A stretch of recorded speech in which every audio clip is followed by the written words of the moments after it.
So, Nintendo's newest console is called the Nintendo Switch, and it's releasing in just a few months on March 3rd, 2017.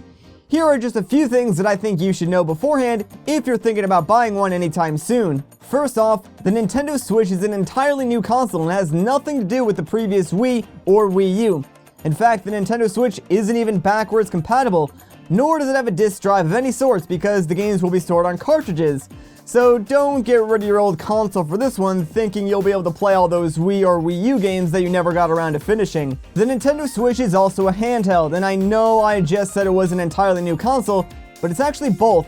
A hybrid console and handheld that you can plug into a TV via the docking station or simply lift up and take your games with you on the go. As I said before, it's releasing worldwide on March 3rd and will retail for around $300. So for $300, what comes in the box? Well, of course, you get one Nintendo Switch console, a pair of Joy-Con controllers, one for your left hand and one for your right, a Joy-Con grip. Note that this is not the Joy-Con charging grip, and I'll talk more about that later. And lastly, the Nintendo Switch dock that lets you connect the Nintendo Switch console to your TV. All required cables like HDMI and power cord, of course, will also be provided. Unlike Nintendo's last two consoles, the Nintendo Switch does not come bundled with any software, so if you want to play something, you better pick up a game to go along with your new system. Speaking of picking one up, I regret to say this, but unless you have a Nintendo Switch already on pre-order, it might be slightly difficult to find one on launch.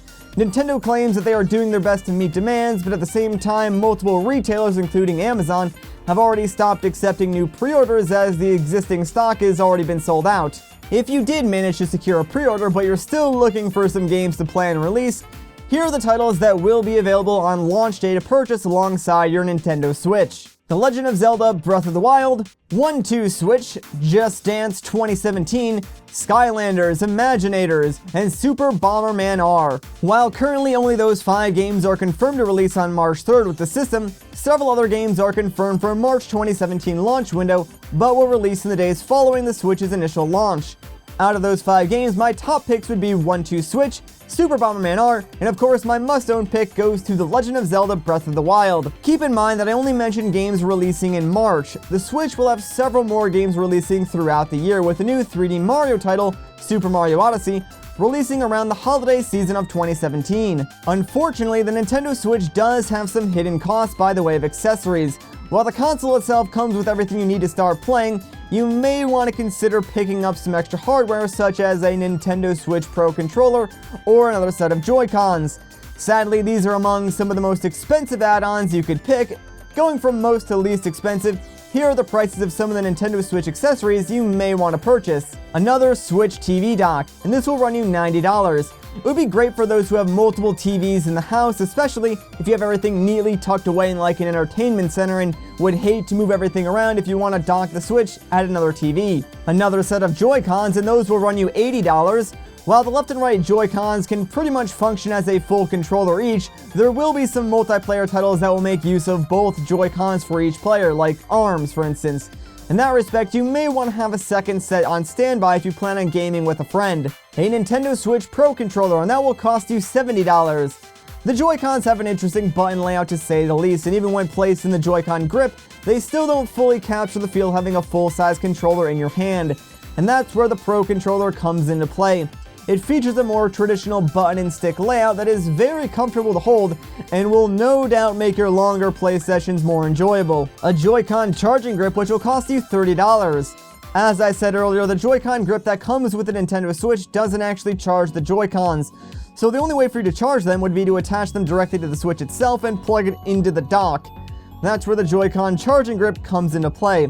It will allow you to charge the Joy-Cons off of the docked Switch, so you never have to worry about running out of power. Although, the Joy-Cons do have an average battery life of like 20 hours, which is comparatively like 6 or 7 times longer than the Switch in portable mode anyway, so you probably don't have to worry about that all that much. A micro SD card, and these prices range a lot. The Nintendo Switch comes with 32 gigabytes of internal memory, some of which is reserved for the system itself, so if you're a big fan of downloading games digitally, you're gonna want to invest in a good high-speed micro SD card. The Nintendo Switch can support up to micro SD XC cards with a capacity of 2 terabytes. The prices on these varies due to factors like brand or speed, so I'll just stick it here in the middle and you'll have to use your own judgment to price out something that is right for you. A screen protector. These can cost around $10. Because the Nintendo Switch is essentially a tablet, you'll want to purchase a screen protector to make sure the screen stays safe when it's not inside the dock. These are usually pretty inexpensive, but I would still recommend getting it just because playing or looking at a scratched screen is honestly the worst. And to go along with protection, you may want to invest in a bag or carrying case of some sorts to keep it safe on the go. I assume most people will probably keep the Switch in a backpack or laptop bag, but if you want something smaller, a dedicated Switch case might not be a bad purchase. Now let's talk a little more in depth about the Switch itself. I'm going to get this out of the way now. The Switch is not meant to compete spec-wise with the Xbox One or the PlayStation 4. In fact, really the only thing the Switch has in common with those consoles is that it plays video games. Although the jury's still out on the Xbox One because I've owned mine for a few years and I swear, all it does is update. That being said, it is slightly more powerful than the Wii U, and given the console's small form factor, I think we all can understand why it's not such a huge powerhouse. The battery life of the Switch is anywhere from 3 hours while playing a demanding game such as The Legend of Zelda Breath of the Wild, to 6 hours while doing something not as taxing like perhaps playing an old school virtual console game. The screen on the Nintendo Switch has a max resolution of 1280 by 720, or 720p HD. While in portable mode, some games may adjust their resolution to better optimize themselves for on-the-go play. For instance, when on the dock, Breath of the Wild will run at 900p, but when in portable mode, it will scale back to 720p. It's unclear if this will be the case for every Switch game, but I figured it was worth mentioning. Wireless and online connectivity is a big part of the social aspect of the Nintendo Switch. For instance, with a game like Splatoon 2, if 8 people each with their own Nintendo Switch get together, they can connect to one another and form a pseudo LAN party style lobby, in which they can all play against one another. Alternatively, the Switch will make use of online play with voice chat. Nintendo has yet to give us all the details of voice chat, but what we do know is that it won't be done through the Switch itself. Instead, it will be handled through a Nintendo-created smartphone app. What advantages this app will give over, say, something like Skype or Discord is yet to be revealed, but that information may come at a later date. Alright, so I hope that clears up any questions or confusions you may have had about the Nintendo Switch. Anyways, with that, I think I'm going to end off this video, so if you enjoyed it, a like rating would be greatly appreciated. If you want to see more of my videos, consider subscribing. But once again, guys, my name is Matt, thank you so much for watching, and I'll catch you in the next one.